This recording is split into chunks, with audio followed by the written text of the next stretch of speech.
Hello everybody, welcome to my channel. Today we have a very good problem for you guys and we're going over the problem.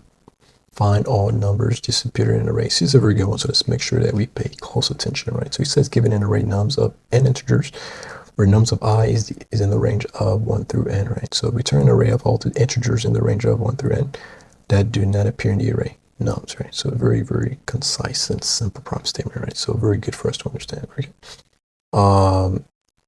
So array of n numbers, and the values of the numbers in there are within 1 through n. Very good. Make sure we pay close attention to that, right? So return all the numbers and within that range, right, 1 through n, that do not appear in the array, right? So that's what they're saying.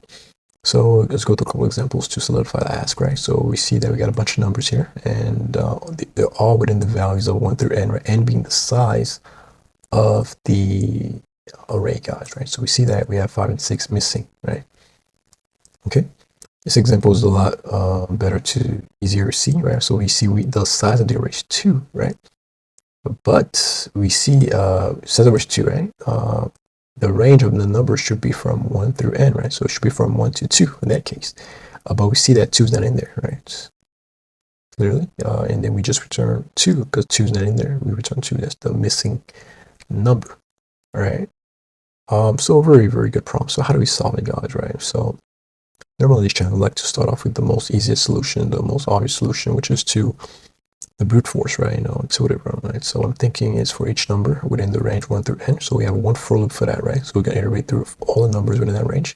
And then for each of them, we check the array, right? If there exists if that array exists in that array, guys, right? If it does not exist, then we record that, say this doesn't exist, right? So we have one for loop through all the n, right? And for each element, we look through the whole array to find the occurrence of that number, right? Because see, that's not going to be very efficient, guys, right? The for loop normally do not work, right? Squared is not going to work out.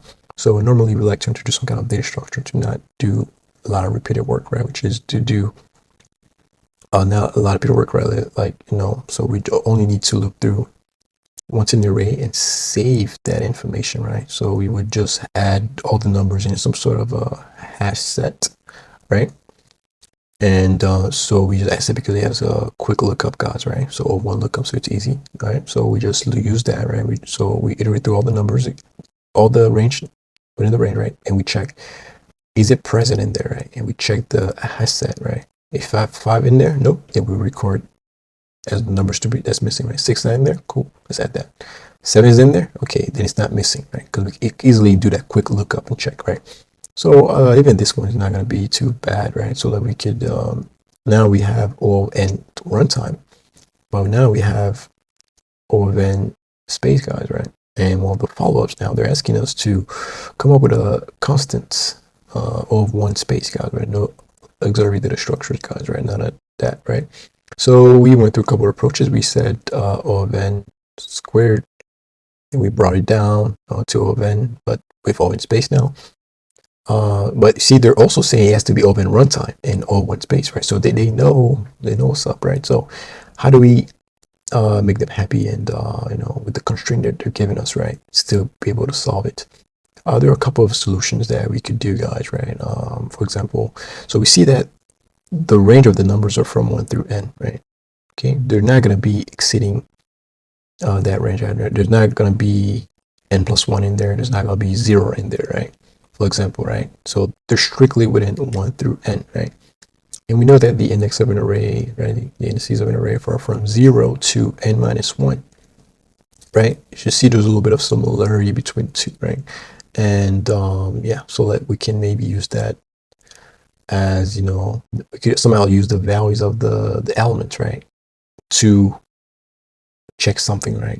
So what I'm saying, guys, right, we've done a couple of problems this channel where normally we're giving those kind of ranges, right? The values of the elements in the array are within a particular range, guys, right? They're telling us that to kind of nudge us in the right direction, guys, right? And not only that, they're also asking us to do it all of 1 space, guys, right? Which pretty much is telling us to use this very popular algorithm that we know, guys, right? something should pop up here if you guys could go check it out if you guys are not familiar with it, which is called the cyclic sort, guys, right? So cyclic sort is a very efficient algorithm to solve this kind of problems where you have numbers, right? So maybe say, why are the numbers over there 1 through n, right? Why, right? Question might ask yourself, right? So they're from 1 through n, right? So we're going to use that to our advantage, guys, right? And the cyclic sort is going to make sure that happens. So how it works pretty much is that we put all the numbers to their correct index, right? Which is based on their value, right? So normally, let's say the range were from 0 to n, right? We would put 0 at index 0, right? And they would put 1 at index 1, index 2, so on and so forth, right? So that's how all the numbers would be, right? Essentially. Okay. That's how the cyclic sort works, right? And then, since all the numbers, right, will be at their correct index after doing the sorting, cyclic sort, right? Which is the correct index of an element is based on its value, right? Right? I just explained that. And then that's how we could do easily after we sort it, right? And go through the array again and check, right, for each element at each index, right? If it equals to the correct value, right? Correct value. So for each index, right, the correct value is the index that we're on, right? So index 0, right? The value that should be there is index 0, right? And then so on and so forth, right? But this range is from 1 through n, right? So we're gonna have to do some slight modification to the algorithm, right? So now we're gonna place all the numbers right now, right? So it's from 1 to n. Say we want 1 to be at the first index, right? So we're gonna just slight modification, right? Which is to just put instead of 1 being index 1, right? We're gonna do 1 index 0, right? Which means whatever value that an element is, right? -1, right? That is the correct index that it should be in, right? So whatever value it is, -1, that's the correct index that a number should be. So we put 1 at index 0, right? We put 2 at index 1, put 3 at index 2, so on and so forth like that, right? We put put all the numbers like that. So after we do that, right, we would do another loop, right? Loop through the array again. And then we check everywhere. So the index 0, right? The number that should be at index 0 should be a 1, guys, right? And we're gonna, right? If it's a 1, then 1 is present, right? And then we keep going, 2, 3, 4, 5. We check this number, that's not a 5, not in there, right? So because of that, we would put 5 in there, right? Put 6 and so on and so forth, guys, right?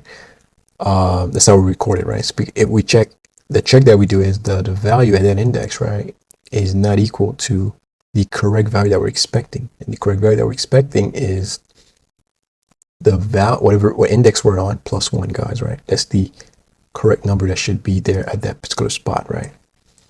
So now if it kind of makes sense, you guys, let's, if it makes sense, right? Let's quickly try out the code. I think it'll make even more sense once we go through the code and everything, guys, right? So for the example, we could quickly do it, right? So we put 1 and it was already there, and 1 is there as well, right? And then we look through and then we check index 0, right? Do we have I plus 1 in there, right? I is the index 0, right? Plus 1, so is 1 there? Cool. We check 2, index 1, right? We check, is there a 2 there? No, 2 is not there, right? So right, they will record that as the number that we should return. So the code is going to be very, very simple. It's very a template code that we use all the time. That's very similar to the other one that we've done this channel, guide, right? I can literally just copy and paste it in there. So the algorithm looks like that. So we look through all the numbers in the array. Okay. To look through all the numbers in the array, what we need to do is to calculate the correct index of an element. Okay. And then the correct index is going to be, it's based on its value -1, right? Because the range that we have is 0 based, right? Okay. So after we do that, we check, guys, right? The number at the correct index that this number should be at, right? If it does not equal to this number, right? All right. So this 1, right? Once we get here, we would calculate the correct index, right? Which is 0 for 1, right? Then we check the value at the index that should be, right? If it's not equal to this, right? Then that's when I would do this swapping, right? But since it's equal, it's fine, right? We could do this example real quick. So we could do set 3. We would check what's the correct position it should be on, right? Should be 2, right? 0, 1, 2, right? Then we check the value at that index, right? Which is index 2, right? Because it's based on my value, right? Then we check if it does not equal to 3, then swap it, right? So we do a quick swap. So we just calculate it there. Just copy this.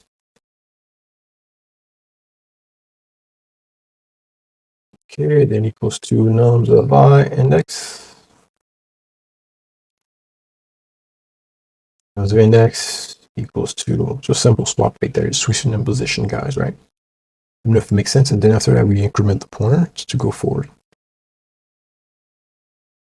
Yeah, looks good so far. So if it's not if it's not the correct position, then we swap it, right? We put that number at its correct position, right? Which should be at its value again, right? And then if it's already at its correct position, then we just increment the pointer, guys, right? That's what we're doing here. Okay. Then what's next for us to do now is to iterate through all the numbers, right? In the array, guys, right? So at I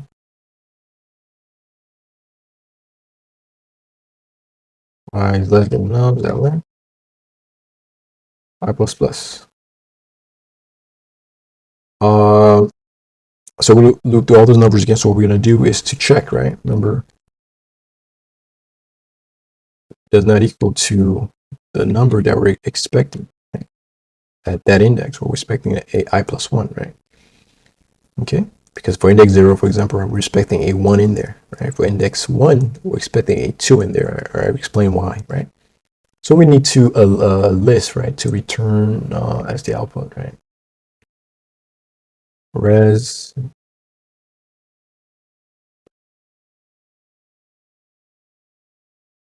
looks good. Okay. And then we add all the numbers, right? We're going to keep track of all the numbers that are not present, right? That are not at their corresponding index, okay?